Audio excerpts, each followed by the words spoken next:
Hello, it's Thursday, November the 5th, and for a Brit, that means it's Guy Fawkes Day. Guy Fawkes was a Roman Catholic who planted explosives beneath the Parliament, a Protestant Parliament, and tried to blow up Parliament. He was caught and executed. But ever since, he has been commemorated, whether positively or negatively, by fireworks. So Guy Fawkes Day is the equivalent of July 4th in terms of fireworks in Britain. Well, I just thought I would let you know that. But today's psalm is Psalm 93. It's a very short psalm, just 5 verses, and a good title for this psalm would be "The Throne Above the Tumult." Many of the psalms in the next 10 or so psalms are going to be on the theme of God's kingship, his rule and reign. And so a collection of psalms now are gathered together, all of them emphasizing that God is king. And it begins, "The Lord reigns." And we could just pause there. I suspect, I recorded this last week, but I suspect that there may be some tumult.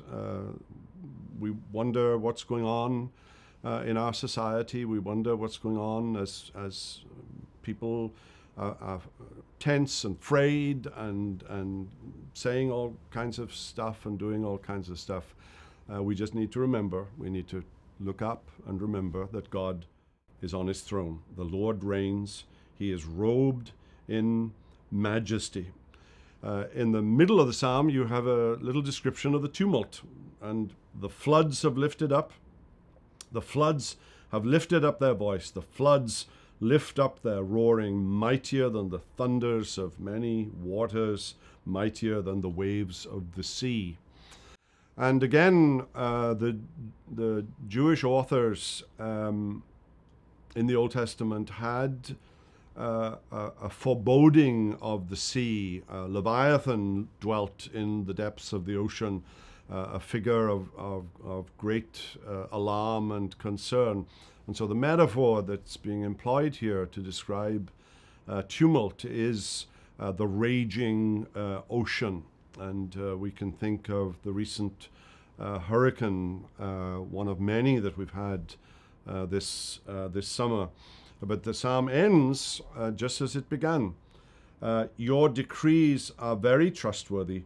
Holiness befits your house.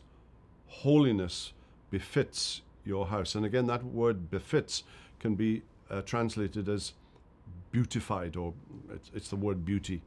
That there's something beautiful about the holiness of God.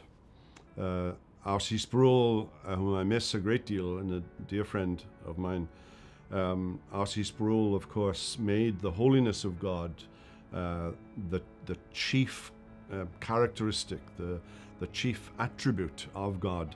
And he did so because of what Isaiah says in Isaiah chapter 6. Only holiness is repeated 3 times of all of his attributes. Only holy, holy, holy, holy, Lord God of hosts. Heaven and earth is full of your glory. It's not merely God's power, it's his character. Yes, he's powerful. Yes, he's on a throne. Yes, he's king. But he's also beautiful and he's holy. Well,